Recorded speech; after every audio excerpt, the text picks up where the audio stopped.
정확하게 얘기하면 이건 아니죠. 네, 매주 금요일에는 여의도 씬으로 여러분들 찾아뵙고 있지요. 아, 오늘 오랜만에 나오셨습니다. 네, 국회 과방위원장 맡고 계신 더불어민주당 최민희 의원님 나오셨고요. 동지입니다. 네, 김용남 전 의원님 나오셨습니다. 어서 오십시오. 네, 안녕하세요. 안녕하세요. 아, 오랜만에, 얼마 만에 합체입니까? 오랜만에 야, 몇 달 된 것 같습니다. 네. 몇 달 된 것 같아요. 넉 달 된 거. 야, 그러니까 국감 기간 중에는 뵐 수가 없어가지고, 예. 근데 진짜 헬스케지셨습니다. 저요? 네. 그게 살의 재배치로 인하여 배는 나오고 얼굴은 마르고. 살의 재배치. 아, 진짜 못 당합니다. 네. 자, 일단 취재 편의점 늘 사랑해주시는 저희가 광고부터 좀 소개하고, 가겠습니다. 아니, 우리 최민희 위원장님 물 좀 주세요. 물 좀 주세요. 네, 물을 안 드렸네. 예. 자, 첫 번째 소개해 드릴 광고는 인터넷 비교원 광고입니다. 무조건 써야 하는 인터넷 휴대폰 정수기 렌탈. 의외로 매월 나가는 요금으로 부담되시죠? 이런 분들의 부담을 줄이기 위해서 인터넷 비교원이 준비했습니다. 인터넷 TV 신규 가입 시 최대 48만 원, 휴대폰 통신사 변경 시 최대 30만 원, 정수기 렌탈 시 최대 30만 원, 모두 108만 원의 혜택을 전액 현금으로 받으실 수 있으십니다. 만약 현금 사은품 혜택을 원하지 않으실 경우에는 55인치 삼성 텔레비전으로 선택하셔서 받으실 수도 있으십니다. 어차피 인터넷은 모든 회사가 비슷비슷하기 때문에 여러분들께서는 혜택만 챙기시면 되겠습니다. 인터넷 비교원은 지난 23년간 현금 사은품 누적 983억 원 이상, 누적 가입자 60만 명 이상이고요. 서울보증보험에 8억 원 이상 보험에 가입되어 있는 튼튼한 법인 기업입니다. 따라서 안심하시고 가입하셔도 되겠습니다. 그리고 개인정보 보안도 철저합니다. 그래서 지금까지 단 한 건의 보안사고도 없었다는 점을 말씀드립니다.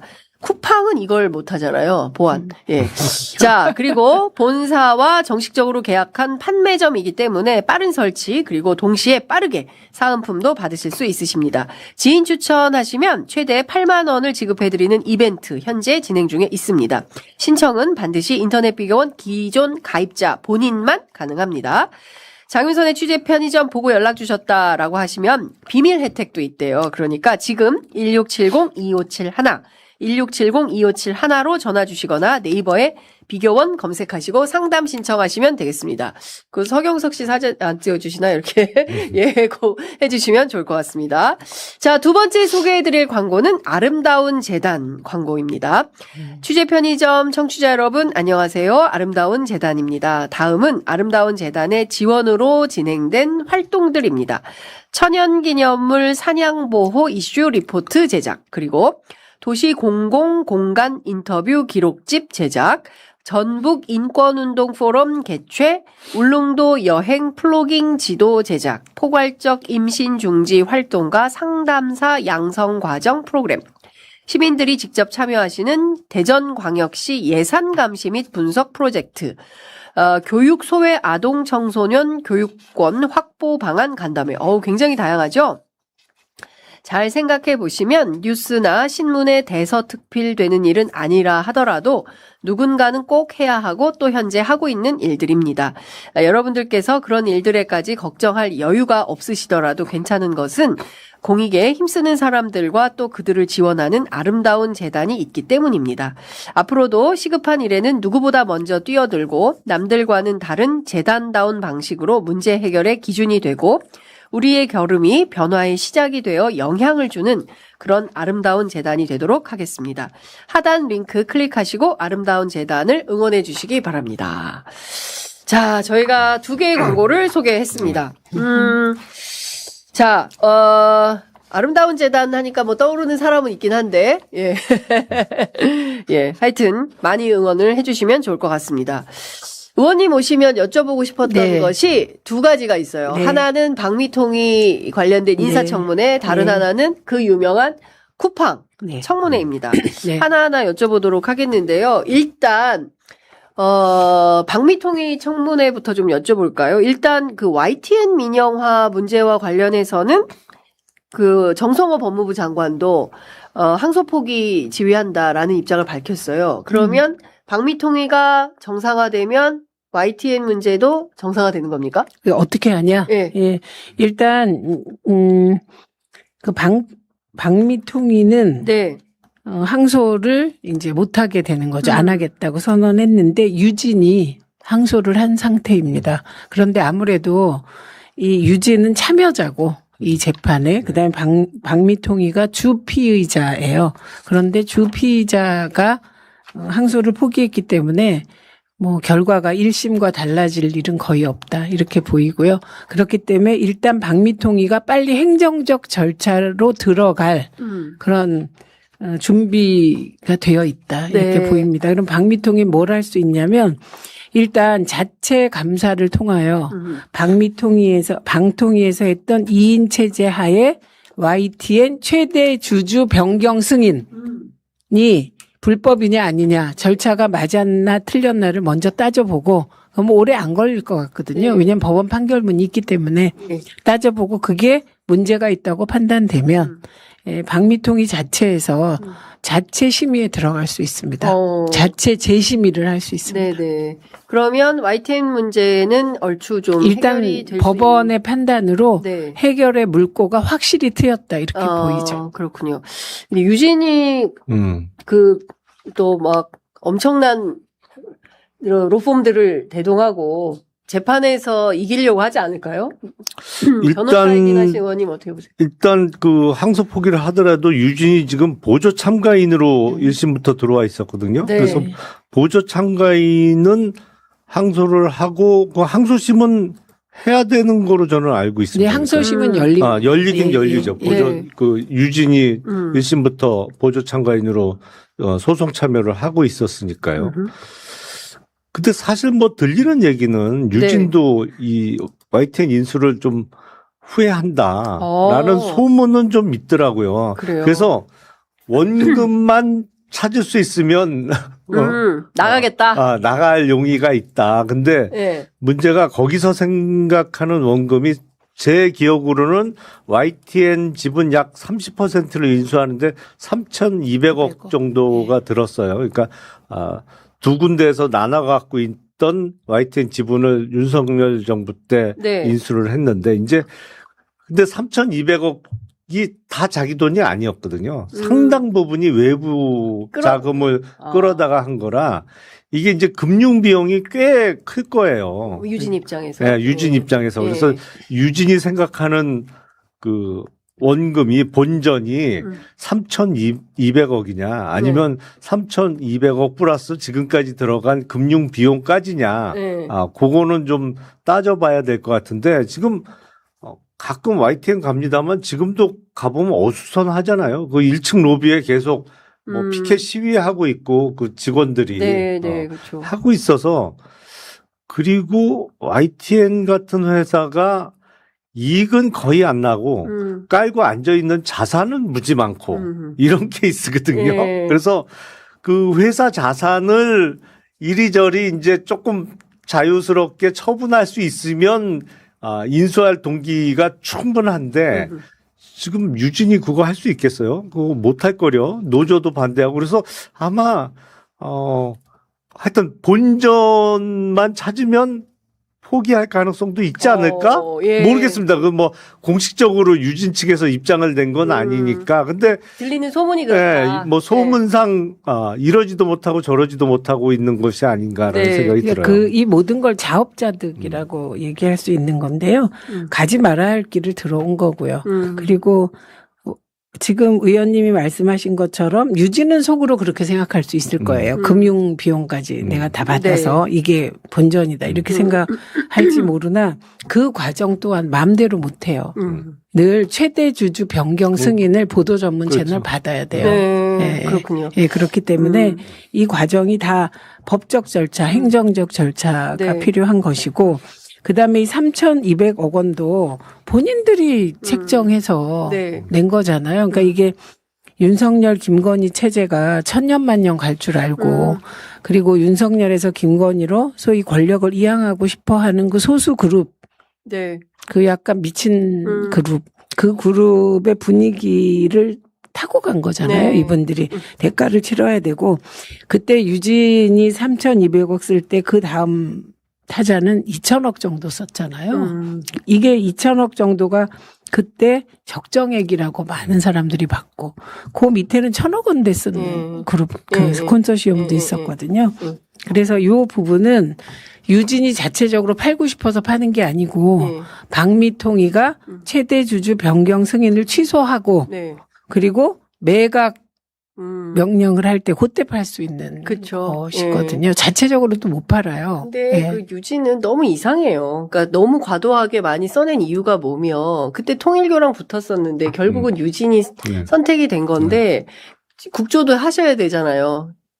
일단 국조 문제는 우원식 의장이 국조는 여야 합의로 해야 된다. 그래서 그 전통을 깨기가 힘들다며 계속 허용을 안 해오셨어요. 그런데 이번에 법원 결정이 났으니 뭐 태도가 바뀌지 않을까 이렇게 싶고 사실 저희는 지금은 방미통위가 정상화되면 방미통위에서 행정적으로 해결할 수 있는 길이 있기 때문에 이제 국회의 국조가 뭐 거기에 목맬 일은 없다. 예, 그런 상황입니다. 그리고 또 하나 TBS 좀 여쭤볼게요. 사실은 YTN 못지않게 그 윤석열 정부 특히 이거는 이제 오세훈 시장 체제가 들어서면서 거의 고사작전입니다. 거의 그 구성원들이 지금 1년 3개월째 급여를 못 받고 제작비도 한 푼 없이 일을 하고 있는데 국회 그 과방위에서 예산 75억을 방송 발전 기금을 통해서 지원할 수 있도록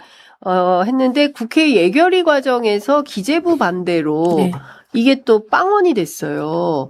그래서 제가 지난 수요일에 갔는데 지금 그렇게 긴 한숨을 TBS 구성원들이 저한테 기자님 취재 좀 해주세요. 저희도 진짜 너무 힘듭니다. 이렇게 얘기하거든요. 근데 그 한숨이 나올 수밖에 없는 게 TBS는 구조상 뭐 일제히 찬조금이나 뭐 이거 받을 수도 없어요. 그러니까 돈줄이 다 막힌 상태입니다. TBS가. 네. 그래서 이 돈줄이 막힌 상태를 풀 수 있는 방법이 일단 정파적이지 않은 방송이 하나요. 그러니까 예를 들면 영어방송, 교통정보 이런 거 그런 거 주는데 예산이 75억이에요. 그리고 지금 여기가 계속 임금체불 상태잖아요. 맞아요. 그래서 일부 임금을 해소할 수 있는 금액이 75억 정도거든요. 근데 아까 말씀드린 대로 기재부 반대로 무산됐고. 그러면 지금 해줄 수 있는 일이 TBS에 대하여는 방미통위가 빨리 정상화돼서 상업 광고 허용할 수 있도록 빨리 의결해 주는 게 필요해요. 상업 광고 이게 미디어 재단화되어 있기 때문에 이미 이전 정부에서 미디어 재단화하면서 그 패키지가 일몰제로 서울시 지원 예산을 끊어가는 거예요. 그리고 상업 광고 등을 허용해서 자체 광고 그러니까 재원 조달 방안이 마련돼 있어요. 그대로 할 수 있는 걸 하게 해주는 것이 저는 방미통위가 해야 될 첫 번째 역할이라고 봅니다. 방미통위는 민주당은 아마 23, 24? 뭐, 그 즈음에 결정을 할 것 같고요. 예, 그리고 국힘이 그때 결정 안 하면 저희는, 과방위는 민주당 먼저 해서 4명으로 출범하자고 주장할 겁니다. 근데 이런 일이 안 나오려면 국힘이 뭐 위원 추천해야 되겠죠. 예, 그렇게 되는 방법이 하나 있고요. 그 다음에 지금 75억이 이제 미반영 됐잖아요. 그러니까 이 부분에 대해서는 일단 이거를 지금 당장 살릴 길은 없지만 뭐 이게 뭐 추경이 된다거나 이러면 저희가 넣어볼 수 있겠죠. 왜냐하면 이게 왜 기재부가 반대했냐면 이게 서울시 방송이니까 중앙정부 예산이 들어갈 수 있나? 요런 그러니까 위법 요소가 있다는 거군요. 그렇게 걱정을 한 거예요. 그런데 이게 그 전파 허용 범위가 경기까지 다 되기 때문에 이게 꼭 서울 지역 방송으로만 보기 어려워서 저희가 이제 이런 것들을 찾아보고 있는 중입니다. 참 그 윤석열 정권이 또는 오세훈 시정에서 너무 망쳐진 공영방송들이 많아서 그 저희가 좀 상세히 근데 오세훈 시장은 저는 정치인의 자격이 없다고 봐요. 왜냐하면 치졸하고 TBS를 보면 아, TBS 진짜 너무 치졸할 너무 뿐만 진짜 아니라 너무 심각해요, TBS는. 김어준 진행자가 네. 서울시장 출마할 라이벌도 아닌데 아니 이제 한때는 출마하면 재밌겠네. 한때는 대법관 얘기 나오더니 그러니까 서울시장으로 서울시장 바뀌었어요. 후보로. 아니 그러니까 출마할 생각이 있는 것도 아닌데 네. 근데 그걸 다시 그 진행자가 돌아온다고 돌아온다. 했다고 그러니까. 그것으로 예. 이게 방송사를 이렇게 어렵게 하는 게 말이 왜 되냐고요. 돌아가겠어요, 지금. 그럼요. 지금 사실상 언론 재벌인데. 진짜 총수가 된 것 같아요. 건물도 사고, 돈도 많고. 아니 그래서 네. 저는 지금 국힘 전체가 김어준 TF를 만들었다든가 에?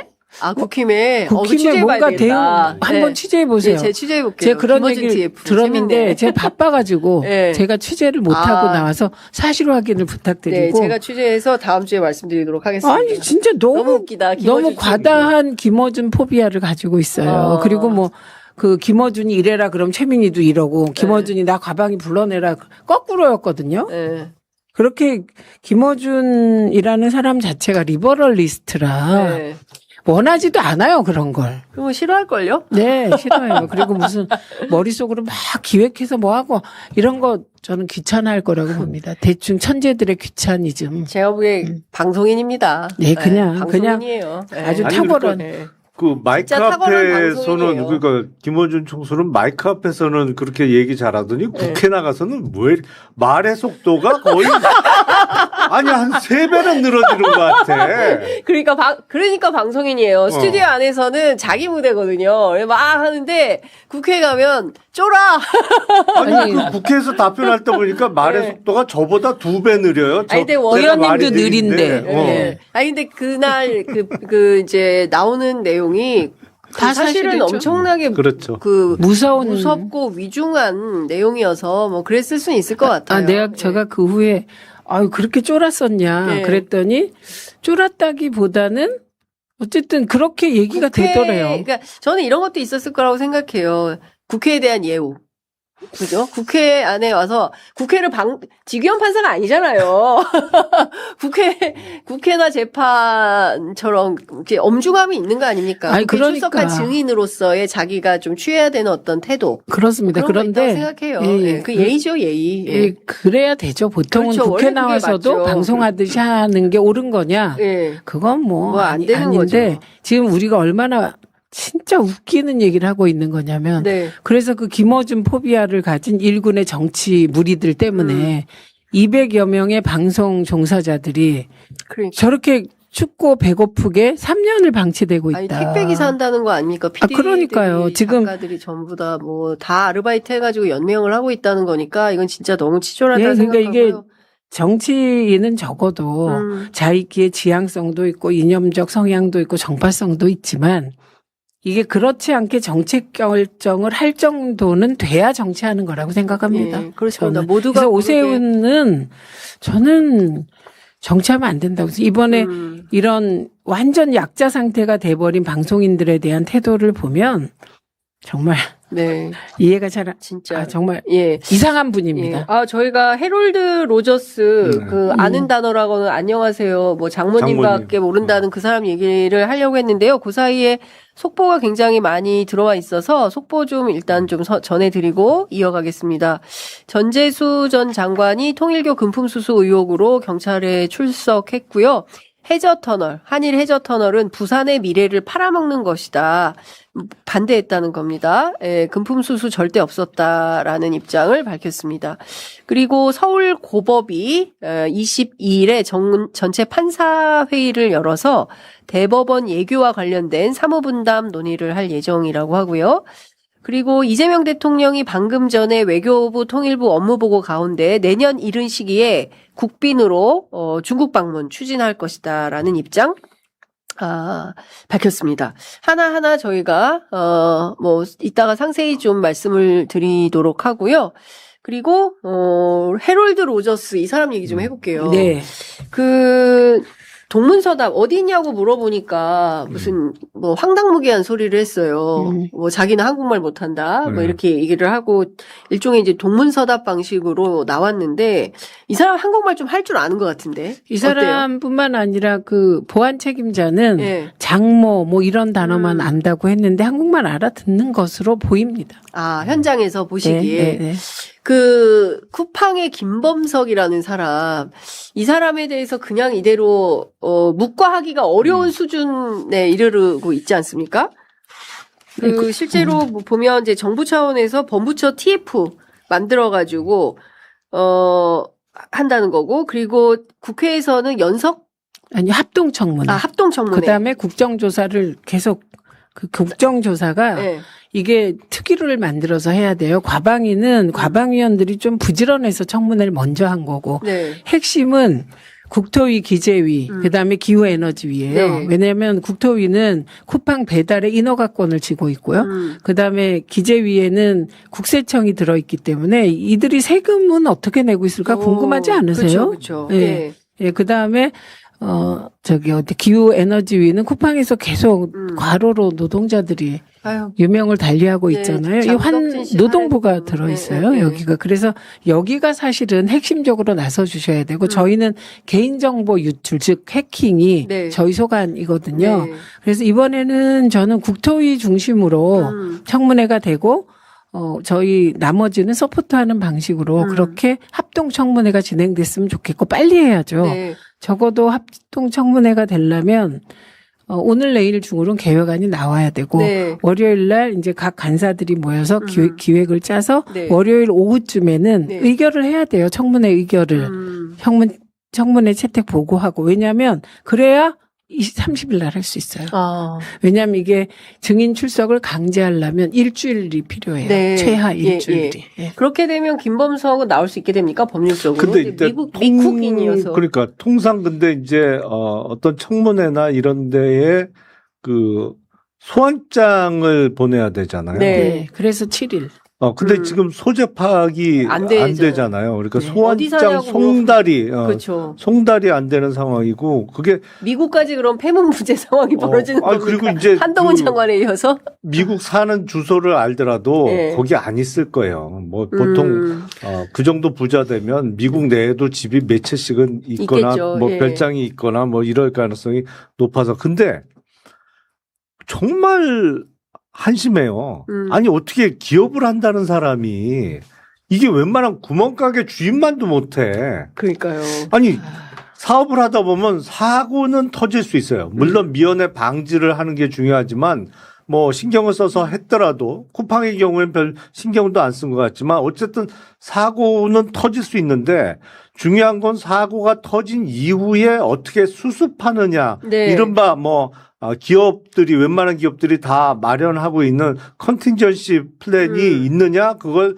얼마나 잘 하느냐의 문제인데 여기는 네. 그냥 속된 말로 그냥 배를 째잖아. 배째라 이런 식이죠. 네. 대표이사가 이 사고 터지니까 며칠 있다가 바로 사표 내고 난 사표 냈어 안 나가 그러니까. 하고 무책임 대행으로 온 사람은 나는 한국말 못해요 못해. 하고 뭐 국회에서 네. 거기도 배를 째고 있고 그렇죠. 나오긴 했는데 예. 배를 째고 있고 그래서 아니 이런 식으로 사업을 한다고? 그러니까. 기본적으로 쿠팡은 전형적으로 B2C 사업을 하는 네, 네. 업체잖아요. 그러니까 네. 직접 소비자를 상대하는 건데 B2B는 몰라도 B2C는 중요한 게 기업 이미지거든. 그렇죠. 이런 멍청한 기업인이 어디 있어요? 그래놓고 무슨 170여 개국에서 네, 뭐 글로벌 하는 CEO 글로벌 라서 기업 CEO 뭐. 말도 안 되는 소리 진짜. 아니 우리 동네 구멍가게 아저씨가 훨씬 잘해. 경영을 이거보단. 그러니까요. 지금 저렇게 보이는 게 김범석의 이번 대응 전략입니다. 에? 그게 무슨 말이냐면 와. 일단 B2C잖아요. 네. 그럼 B2C에서 이들이 제일 무서워하는 게 C일 거 아닙니까? 네, 커스터머. 커스터머. 예, 근데 이 JP 모건이 보고서를 냈어요. 이번 사태에도 불구하고 쿠팡은 건재한다. 그 핵심적인 이유가 한국 국민들이 갈 곳이 없다예요. 보고서 중에 탈팡이 안 된다. 예, 그리고 그게 탈팡이 딴 데가 어렵다. 대안이 없다. 그 이유가 뭐냐면 그 대안이 없다까지는 얘기하면 큰일 나니까 안 네, 했고 네.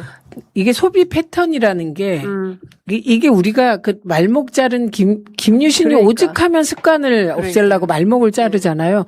그 정도의 결단이 필요한 사안이라고 JP 모건까지 보는 거예요.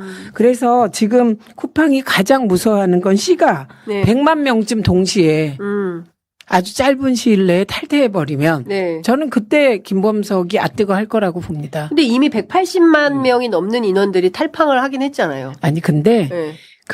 그런 내용의 탈팡이 아니라 다 해약하는 거예요. 그러니까 IS. 예를 들면 와우 회원만 뭐 네. 탈팡하는 게 아니라 네. 지금 되게 보면 구체적으로 보면 그 내용들이 네. 일단 굉장히 위험하다고 생각하는 부분에서만 나오세요. 그렇죠. 예. 그러면 지금 3,370만이 나갔잖아요. 네. 그럼 300만 명은 네. 확 나와버리셔야 네. 아뜨거 하는 거예요. 예. 그러니까 그렇죠. 일단 그래서 저는 이것도 필요한 것 같아요. 왜냐하면 일상을 사는 사람들이 가만히 있어봐. 근데 오늘 뭐 내일 애가 갑자기 뭐 준비물이 뭐가 있을지 몰라서 또 당장 끊을 수는 없는 거예요. 소비자들 입장에서는. 근데 제가 끊었거든요. 네, 저도 그러니까 끊었어요. 하루 이틀 불편하더라고. 네. 그런데 가만히 생각해 보면 급한 거는 네. 내가 다른 데 가서 빨리 사지. 예. 이렇게 되고 예. 그리고 그 새벽 배송에 젖어 있는 제가 꼭 새벽 배송 해야 돼?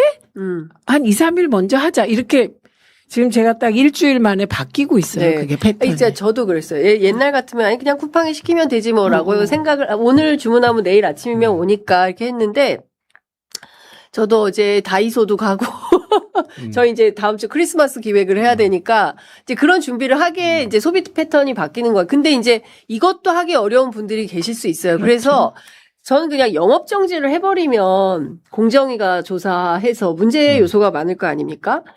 그러면은 아예 이게 쿠팡이 사용 자체가 불가능해지는 거 아닌가요? 아, 물론 그렇죠. 네. 근데 이제 그러면 아예 그냥 싹 못 써버리는 거죠. 그러면 국민들이. 이제 어쨌든 분쟁이 되겠죠. 탈팡을 안 하고 예. 이용하시는 많은 국민 그렇지. 이제 아. 소비자들이 불편해지니까 이쪽에 또 반대로. 그렇죠. 그렇게 되면 자칫 잘못하면 여론이 바뀔 수도 있거든요. 근데 그런 문제가 있구나. 쿠팡이 뭐 미국 나스닥에 상장되어 있는데 네. 대략 그 작년에 한 40조, 뭐 올해 한 40조 넘길 것 같다 그러더라고요. 매출이. 네, 예. 근데 그 이익은 극히 적어요. 매출에 비해서. 왜냐하면 단기 순이익은 몇백억도 안 돼요.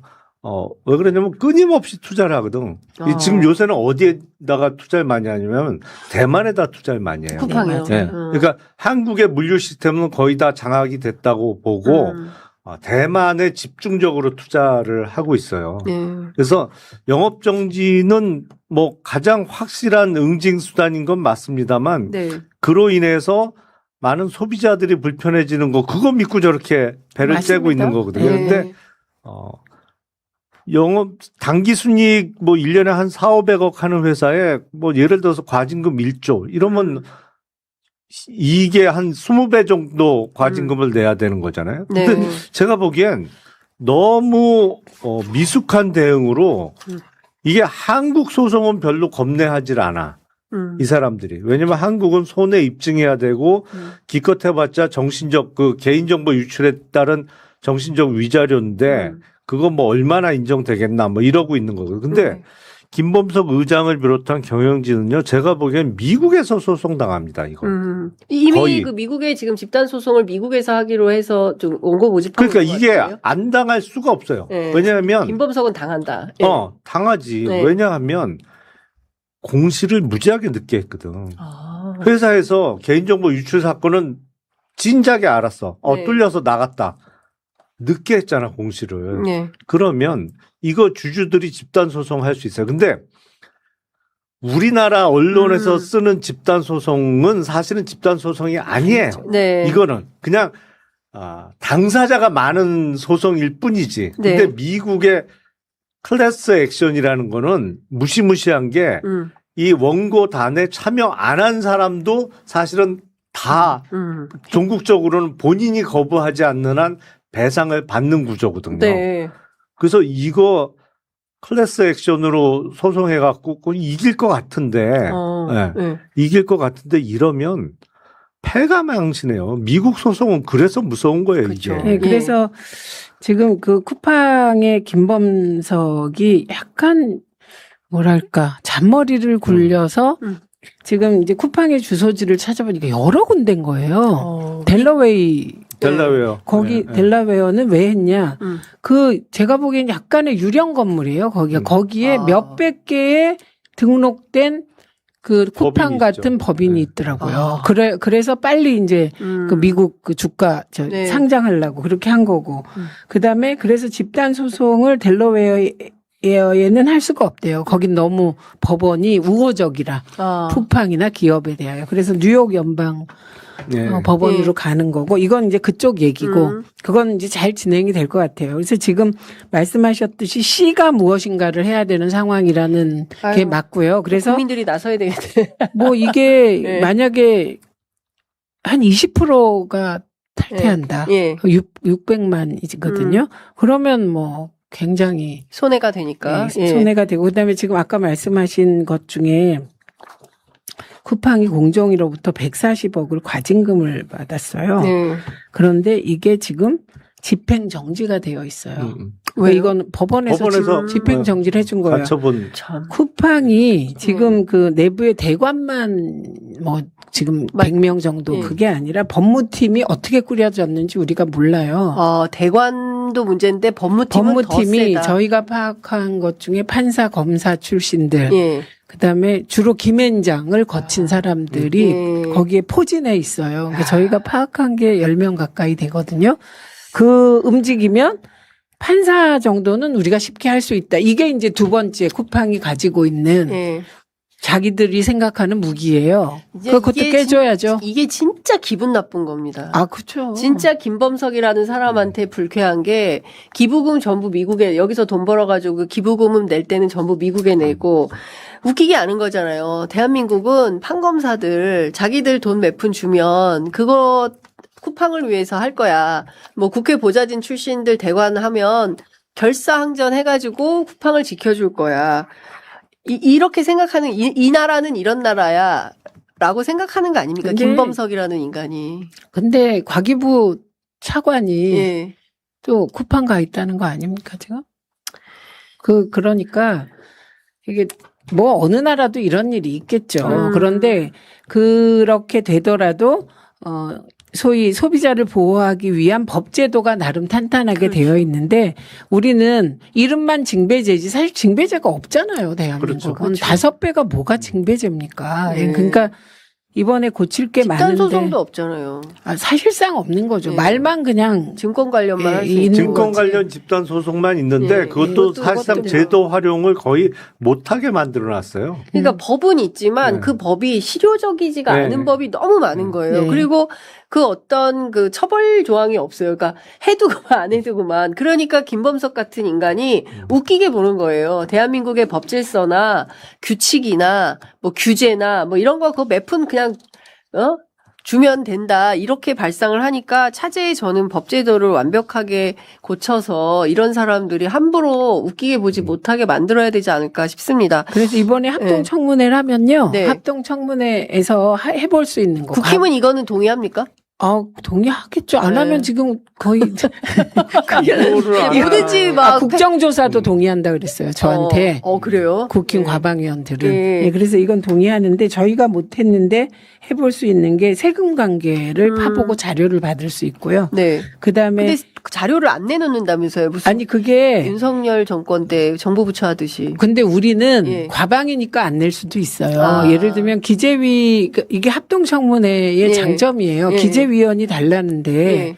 그거 쉽게 못 버틸 거라고 봅니다. 왜냐하면 기재위 국세청도 있잖아요. 네네. 그래서 그 각 상임위가 소관하는 부처들이 다 이제 나오게 되는 네. 거죠. 그렇군요. 자, 안녕님께서 현직 쿠팡 기사입니다. 지금 실제로 10% 이상 물량이 줄었어요. 용남이 형 화이팅! 네, 용남이 형 화이팅! 예, 훈식이 형에 이어서 용남이 형 네, 등장했습니다. 사실은 근데 제가 쿠팡 주주예요. 오, 진짜요? 네. 몇 주 안 갖고 있어서 그렇지. 예. 그러니까 주식 제가 많이 떨어졌죠. 엄청 떨어졌죠. 엄청 떨어졌죠. 예. 왜냐하면 이게 주가가 떨어질 수밖에 없어요. 그렇죠. 예, 이런 기업에 아니 사고가 터져서 떨어진 것보다 네. 회사의 대응을 보고 주가가 떨어지는 거예요. 그쵸. 아니 이렇게 못해? 이렇게 무능해? 이렇게 경영진이 형편없어? 이것 때문에 떨어지는 거예요. 근데 저는 사실은 그냥 500만 원 한도 내에서 미국 주식을 조금씩 사요.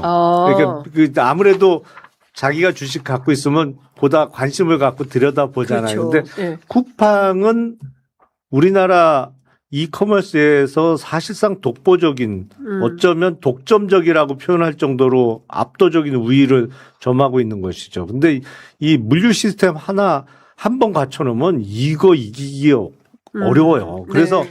주식을 조금 샀는데 이번에 대응하는 거 보고 이거 뭐 H대학 출신 뭐 이래 이거 이거 뭐 이렇게 형편없어.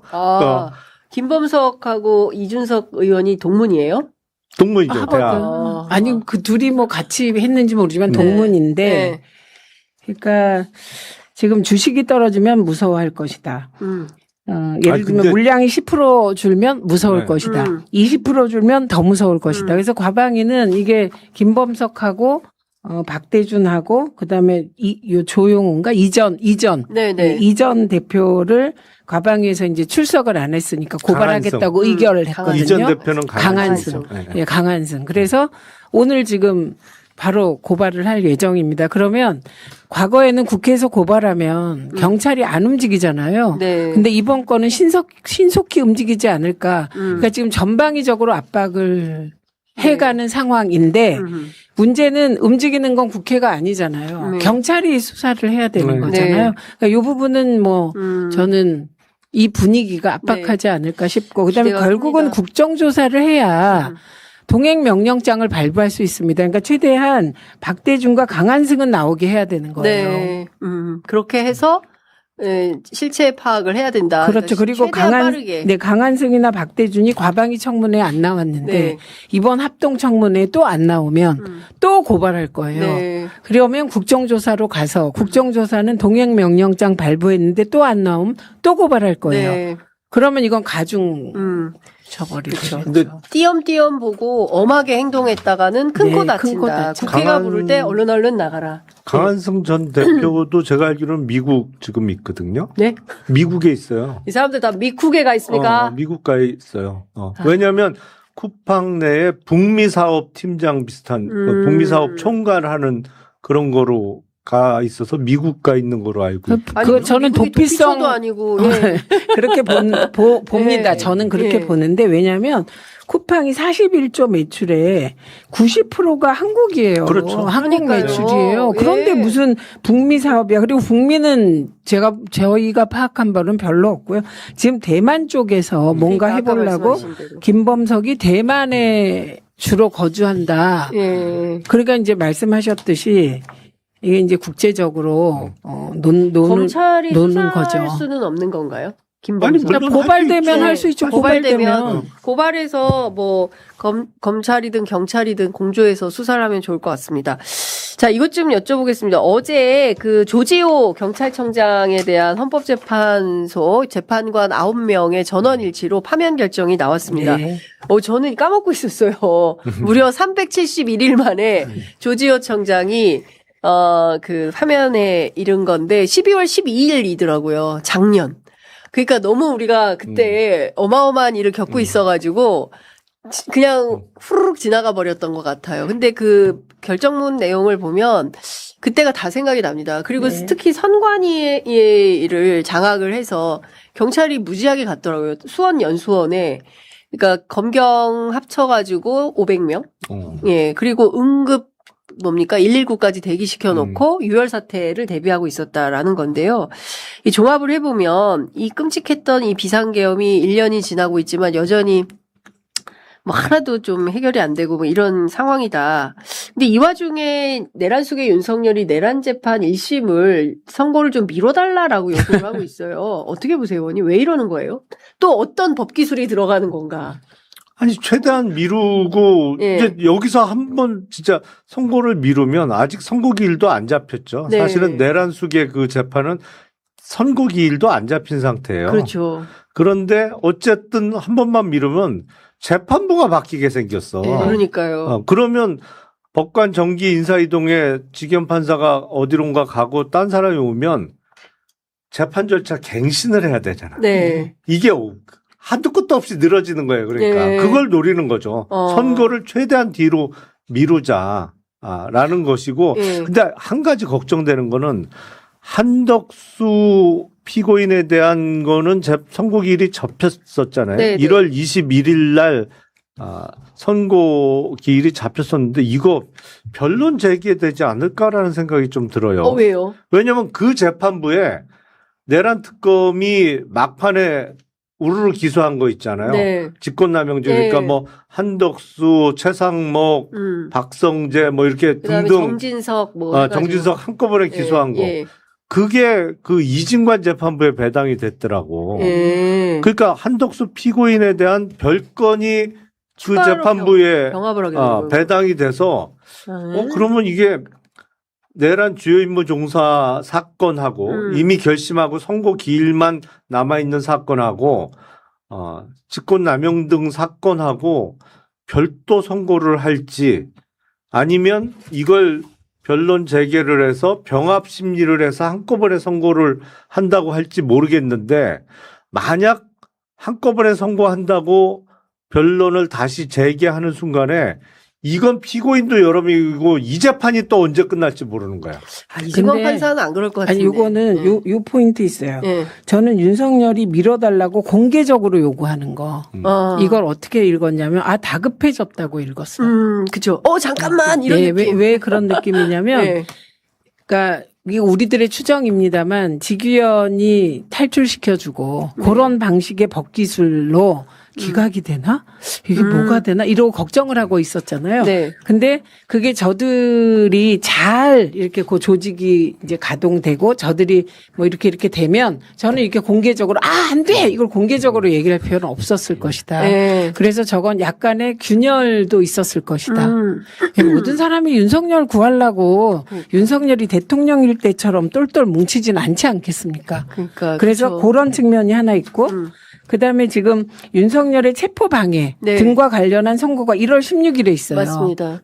그런데 이때 이것도 똑같은 논리로 지금 의원님이 말씀하신 똑같은 논리로 윤석열 변호인이 늦춰달라. 네. 내란 재판 결과 보고 해달라고 맞아요. 했는데 판사가 안 받아들여서 맞아요. 예, 1월 16일 날 선고한다고 했어요. 그럼 우리가 제일 걱정하는 건 윤석열이 또 탈출할까 봐 그렇죠. 그런 거잖아요. 예. 법적 탈출. 예. 근데 요 1월 16일 선고가 예. 이제 어떻게 나올지 봐야죠. 그게 이제 2년 구형한 거잖아요. 예, 그렇죠. 그래서 요 선고 결과가 만약에 뭐 1년 이상 형을 선고하면 그냥 감옥에 스테이하는 거잖아요. 네. 그래서 요게 하나 있는 것 같고 그다음에 그 지금 말씀하신 것이 예를 들면 반드시 병합해야 된다. 이게 아니잖아요. 그건 아니죠. 판사의 판단에 네. 따라서 재량권. 할 거기 때문에 저는 이진관 판사는 그냥 선고할 것 같습니다. 그러게요. 예. 한덕수 선고하고 네. 그리고 다시 이제 네. 나머지 진행할 그렇죠. 것 같아요. 예. 네.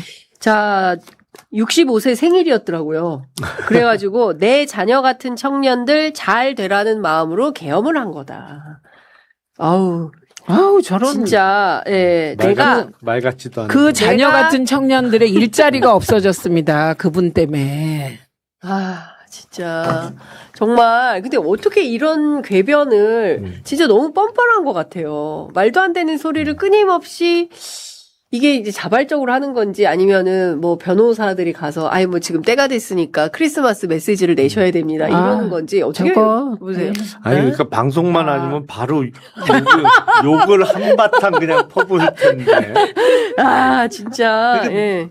노림수가 너무 뻔해요. 그러니까 기존의 윤석열 피고인 같은 경우에는 네. 그래도 지지 기반이 보면 이제 노년층의 일부잖아요. 그렇죠. 예. 노년층의 일부. 이제 요새도 그 광화문 대로 다 막아놓고 그러니까요. 주말마다 거기서 집회하면서 뭐 어게인 예. 외치는 그 양반들인데 이제 새로운 희망의 싹을 청년 세대에서 보고 예, 있는 거죠. 맞습니다. 어, 그래서 노년은 그냥 됐고. 그 잡아놓은 고기고 여기를 어떻게 잘 키우면 내가 나중에 어차피 사법적으로는 해결이 불가능해요. 그쵸, 맞아요. 윤석열 피고인 입장에서는 네. 어차피 결론은 나와 있어 어느 정도는. 그러니까 이걸 나중에 정치적으로 풀기 위해선 자기 지지 세력이 최대한 커져야 되는데 이제 잡아놓은 고기 말고 청년 세대에 어필을 하면서 여기서 일부를 어떻게 확장하려고 메시지도 내고 하고 있는 건데 되겠어요. 그러니까요. 저도 똑같이 봤습니다. 네. 그러니까 우리 청년들이 그렇게 어리석지 않습니다. 아니, 근데 그래요. 어제 재판에서는 노상원과 관련해서 전혀 모르는 사람이고 법정에서 처음 봤다. 이런 주장을 하면서 롯데리아 모의 노상원하고 김용현 한 거 아니냐. 자기는 마치 책임이 없는 것처럼. 또 빠져나가? 또 빠져나가. 모든 거 부하 탓이에요. 김용현이 다 기획. 실제로 당정대 회의를 통해서 그 비상계엄이 나고 나서 그 다음에 당정대 회의에서 그때 뭐 한동훈, 뭐 나경원 등 뭐 정진석, 뭐 한덕수 포함해서 모였을 때 이거 김용현이 한 걸로 하자. 그렇게 회의도 했었다는 거잖아요. 근데 이렇게 빠져나가려고 여전히 또 꼼수를 부리네라는 생각이 좀 드는데 그냥 인간이 무모하다 무모해 그런 생각이 들어요. 마지막까지 그러는 존재예요. 인간이. 그런데 진짜 비열한 것 같아요.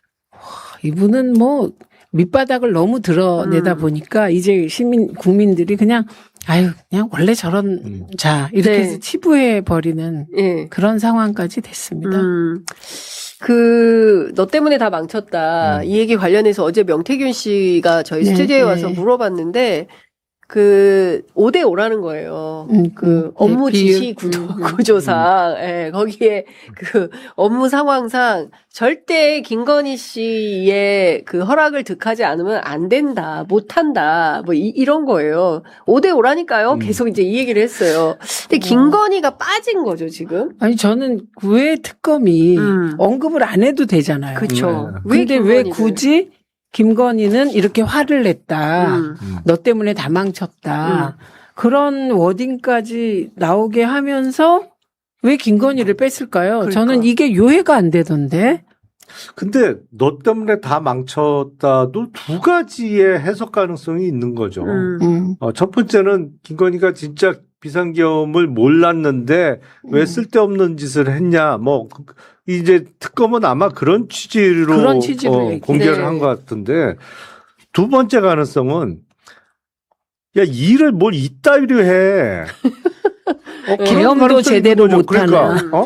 그러니까 너 때문에 다 망쳤잖아. 그렇죠. 일을 뭐 이따위로 해. 하려면 제대로 해야지. 그렇죠. 이 가능성도 있는 거죠. 저는 사실은. 후자라고 봅니다. 예. 후자죠. 예. 당연히. 그리고 저는 김건희가 기획자라고 생각한다. 내란의 기획자는 예, 예. 김건희다. 그리고 김태효가 사라져서 나는 이 김태효가 하면 떠오르는 게 일본이잖아요. 예. 그래서 왜 이렇게 본질에 제가 생각하는 본질에 다가가지 않을까 네. 수사는 이런 생각. 그러니까요. 예. 그러니까 저는 그래서 민주당에서 주장하는 2차 종합특검 또는 또 다른 박성재 장관을 중심으로 하면 많이 나온다는 거예요. 그렇죠. 그러니까 박성재 장관에 대한 구속영장이 2차례 기각된 것에 대해서도 뭐 특검 내부에서 굉장히 아쉬움과 좀 성토가 있는 것 같고요. 여기가 뚫렸으면은 뭐 김주연, 이완규 삼청동 안가 모임, 네. 그다음에 심우정의 당시에 12월 4일 날 검찰이 선관위에 네, 나가고 그다음에 뭐 합수부, 계엄사 안에 합수부에 검찰 파견하고 뭐 이런 등등에 대한 수사가 뻥 뚫렸을 수 있고 그밖에 명태균 게이트 관련해서 수사정보 실시로 받았잖아요. 뭐 이런 등등 민중기 특검이 앞으로 할지 모르겠는데 민중기 특검은 오히려 내란 특검 끝난 이후에 막 파바박 움직이는 어제도 느낌입니다. 압수수색 엄청나게 많이 했어요. 예, 그래서 어떤 성과가 나올지는 봐야 될 것 같고요. 이제 시간이 다 돼서 이것 좀 여쭤봐야 될 것 같은데요. 앞서 말씀드린 대로 오늘 전재수 장관이 경찰에 출석을 했습니다. 그리고 야당에서는 통일교 특검을 하자는 건데 민주당은 이게 정치적으로 물타기 가능성이 있기 때문에 지금 특검할 이유가 없다. 통일교 특검은 이제 이런 입장입니다.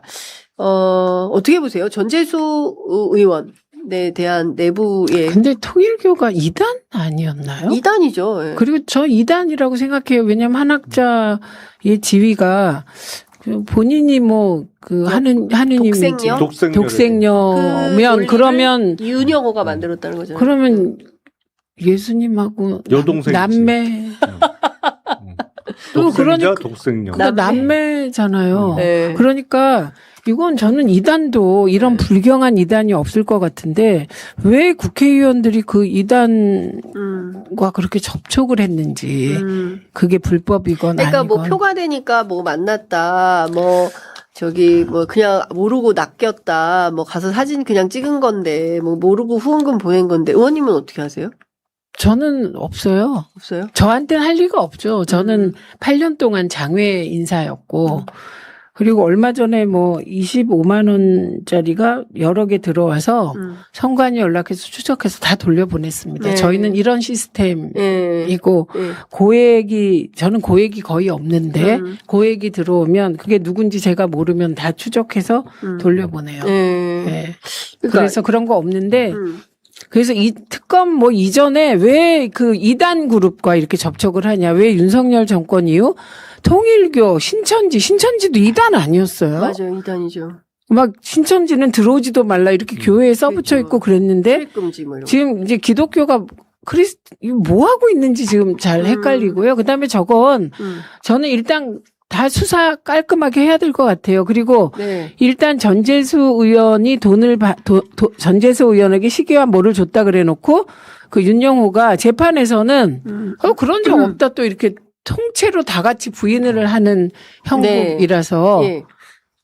판단이 안 되는 상황인 것 같습니다. 네. 아, 의원님께서 앞서 그 윤석열 체포방해 혐의 선고일 관련해서 1월 16일 아닌가요? 네, 맞는데요. 그 노상원 2년 구형 한 거다. 윤석열은 아직 구형이 안 나왔다. 아, 구형이 안. 근데 16일 날 선고하는 건 맞죠. 16일 선고는 맞습니다. 예. 구형을 아직 안 했는데 선고일이 그렇죠. 먼저 나올 수도 있군요.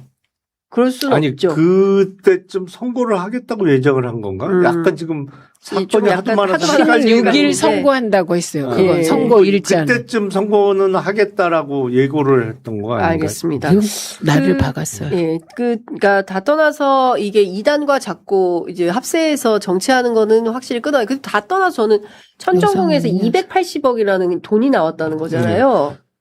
근데 일본에서 해산 명령을 받은 통일교가 이 돈을 어떻게 할 수가 없어서 국내로 가져왔다라는 어떻게 소문은 가져와요? 있었어요. 아니 소문.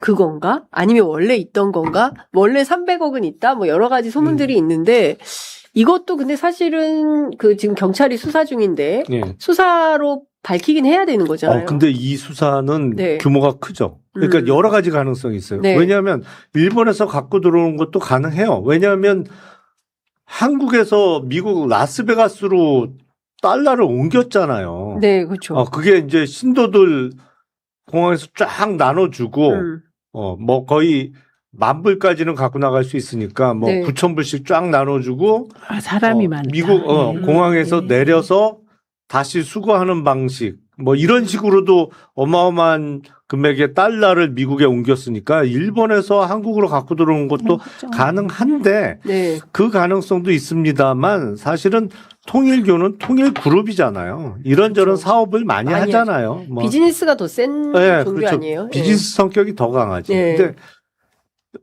통일그룹 정도 규모면 네. 이른바 오너 비자금이 요 정도는 되죠. 비자금. 네. 네. 다른 기업도 그 정도는 있어요? 그 정도는 있었던 거를 아니까 그전에는 예. 요새는 많이 투명해졌겠습니다만 네. 그러니까 근데 사업하는 사람이 만든 비자금은 거의 업무상 횡령하고 연결되는 경우가 대부분이거든요. 네. 그러니까 이 280억 현금과 관련해서 수사를 하려면 통일그룹 전체에 이걸 한번 훑어봐야지. 네. 돈을 어디서 만들었을까? 이거는 사실은 이 정도 그룹 사이즈가 되면 양이 많아요. 어마어마하게 큰 수사예요. 예. 이거 한번 다 훑어내면 누가 이제 내부 제보자가 들어오면 쉬운데 그 전에도 보면 모 그룹 그 수사할 때 보면 네. 가장 럭키한 케이스가 뭐냐면 그 그룹 내에 이른바 재무 담당 임원이 통째로 갖고 들어오는 경우가 있어요. 장부 같은 거를 통째로 갖고 들어와.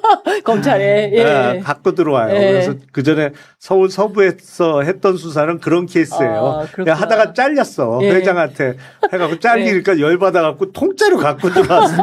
그런 경우 쉽지. 예, 근데 이런 거 그런 게 없이 맨땅 진짜 헤딩해서 찾아내려면 네. 어마어마하게 일 많아요. 네, 기본적으로 통일교가 얼마 전에 언론사에 다 5단 통광고, 하단 통광고를 줬잖아요. 그러면서 한 얘기는 이게 윤영호라는 사람, 뭐 특정하지는 않았지만 한 개인의 일탈이다. 근데 지금 나오는 걸 보면 이 조직적으로 그렇죠. 로비한 게 여야 불문, 조직적으로 로비한 게 나오고 자신들의 이제 이권의 규모가 국내 비즈니스가 아니라 캄보디아 ODA, 아프리카 ODA, 뭐 그리고 전 세계를 상대로 뭐 부패 정치 세력과 결탁해가지고 해먹으려고 했던 거 아닌가라는 의혹을 갖게 되는 거잖아요. 그러니까 일단요. 그러니까 이 사안을 여야 정치권의 로비를 시도했다. 이건 맞아요. 네. 그런데 여야 정치권에 똑같이 돈을 주고 똑같이 받았다. 이건 아니에요. 그렇죠. 지금 국힘이 주장하는 건 그 여야 정치권이 돈을 다 받았고 다 문제야. 이렇게 물타기 하기 위해서 특검을 주장하기 때문에 네. 사실은 특검을 아무거나 합니까? 전재수 의원이 정말 받았다는 게 물증이 나오면 그건 뭐 고려해 볼 수 있겠지만 지금 물증이 하나도 없어요. 네. 그래서 그거는 뭐 물타기로 보는 게 맞다고 생각하고 좀 아까 나온 얘기는 노상원은 2년 구형이 아니라 2년 선고를 받았고요. 맞아요, 선고. 개인정보하고 아까 왜 또 이렇게 예, 알선수재랑 네. 그다음에 1심 백대현 판사 가 4개나 진행이 되고 있습니다. 지금 배랑 맞아요. 관련해서 그중에 백대현 부장판사가 1월 16일 날 선고하겠다. 네. 그거에 맞춰서 재판을 진행하겠다라고 그렇죠. 얘기하였습니다. 예, 윤석열 체포방해 혐의 공판은 오늘 증인신문 마치고 26일 결심 공판 통해서 1월 16일 선고한다라는 게 소식으로 들어와 있습니다. 노상원은 2년 선고를 받은 거고요. 개인정보 유출 관련해서 이 선고를 받은 거다라는 말씀 좀 드리겠습니다. 자, 11시 4분인데요. 이제 마무리를 해야 되는데 마지막으로 요거만 좀 여쭤볼게요. 정원호 구청장, 네. 서울시장 선거 어떻게 되는 거냐? 그리고 부산시장 전재수 장관이 가장 유력했는데 부산시장 어떻게 되는 거냐? 지방선거 전망만 살짝 듣고 마무리하겠습니다. 그 전재수 부산은 제가 생각을 못했고 서울은 네. 이런 게 있는 것 같습니다. 오세훈이 정치인으로서 보수의 그 일정 부분을 장악하고 있잖아요. 정치인으로서. 네. 그런데 이분이 보면 저는 일 처리를 매우 못하는 것 같습니다. 꼼꼼하게. 예를 들면 이번에 우리 출퇴근한 데서 한강버스. 배 한강버스. 네. 배버스. 네. 이것도 일을 너무 못하잖아요. 일을. 그러니까 행정이 꽝이다. 네. 공무원들도 그 밑에서 다들 지금 막 이랬다 저랬다 하면 위에서 정말 공무원들은 일할 수 없거든요. 하고 싶어도 그런 상황인 것 같습니다. 그래서 이쪽에서 만약에 정치적인 이미지가 강한 사람을 내보내면 이게 다시 보수 진보대 싸움이 되잖아요. 아하. 그렇기 때문에 저는 아주 정말 달인 행정가, 행정의 달인. 네. 그리고 꼼꼼하게 일하게 생겼잖아요. 생긴 게. 네. 그런 사람이 대항마가 될 수 있는 분위기다. 그리고 대통령께서 언급하신 것도 바로 요 지점이거든요. 네. 예. 너무 서울시장이 900만 서울 시민의 그 행정복지나 행정적인 모든 걸 처리하는데 정치인들이 와서 망친다는 이미지가 있잖아요. 네. 그래서 급소를 찌르고 들어가는 카드가 야. 정원호 구청장이 아니겠냐 싶습니다. 야, 그렇군요. 의원님 어떻게 보세요? 보는 시각이 비슷하죠. 사실은 민주당 내에 지금 서울시장 출마 선언을 한 분들이 여러 명이 있어서 많습니다. 좀 특정 잠재 후보만 놓고 얘기하기는 조심스럽습니다만 사실은 오세훈 시장은 뭐 우리 역사를 통틀어서 최장수 수도 행정 책임자예요. 맞아요. 그러니까 조선 500년을 통틀어도 한성 판윤 이렇게 오래 한 사람 한 명도 없어요. 한성 판윤인데 네. 지금 4선이에요. 내년에 이제 5선 도전하겠다는 건데 최대 약점은 그거예요. 네. 서울시장 4번 했는데 한 개 뭐 있어. 이게 제일 그래요. 큰 약점이에요. 맞아요. 한 개 뭐 있어 그러면 한강버스. 생각나는 거 한강버스하고 그 옆에 세빛둥둥선밖에 그거 다 생각이 안 나요. 그러니까 맞아요. 그러네. 진짜요. 예. 무능이 최대의 약점이란 말이에요. 근데 가장 대비될 수 있는 후보인 그렇죠. 거죠. 네. 아니, 그 가보면 표는 확 나잖아. 옛날 그렇죠. 십몇 년 전에 성수동하고 지금의 성수동하고 완전히 달라요. 이게 위상이 달라지잖아요. 누가 그 얘기를 하더라고요, 저한테. 내년 지방선거 서울시장만 놓고 보면 오세훈의 압구정 대 정원호의 성수동 싸움이다.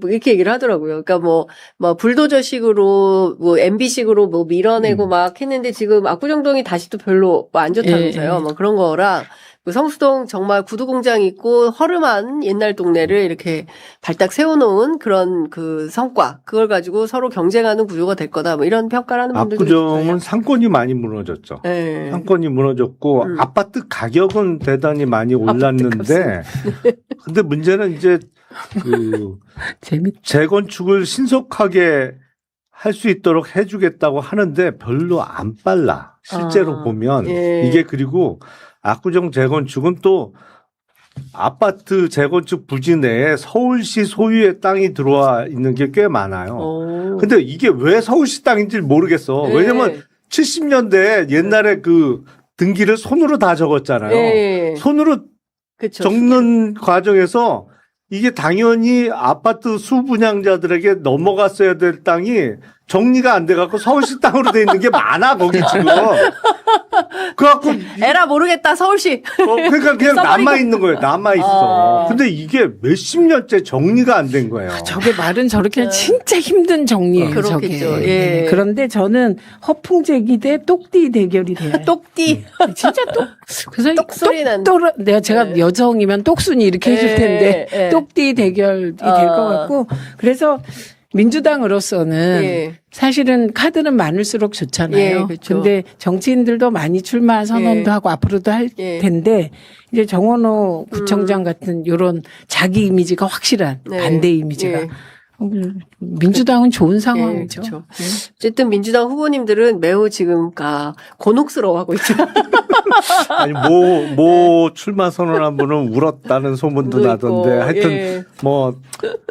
그 중에 이제 가장 경쟁력 있는 그쵸. 후보가 당 후보로 뽑히겠죠. 아니 그리고 모릅니다. 이 경선의 그럼요. 드라마 가운데 어떤 최종 결론이 어떻게 될지는 해봐야 안다. 정치는 그렇더라고요. 아니, 예. 제가 늘 당사자잖아요. 그러니까요. 늘 보면 과정하고 다르네 결론이 이럴 때가 있어서 네, 용기 잃지 마시고 예, 저를 보고 열심히 네. 도전하시기 바랍니다. 예, 힘을 내십시오, 힘을 내시기 다. 바랍니다. 네, 화이팅입니다. 네, 자 오늘 두 분 말씀은 여기까지 듣겠습니다. 고맙습니다. 네, 감사합니다.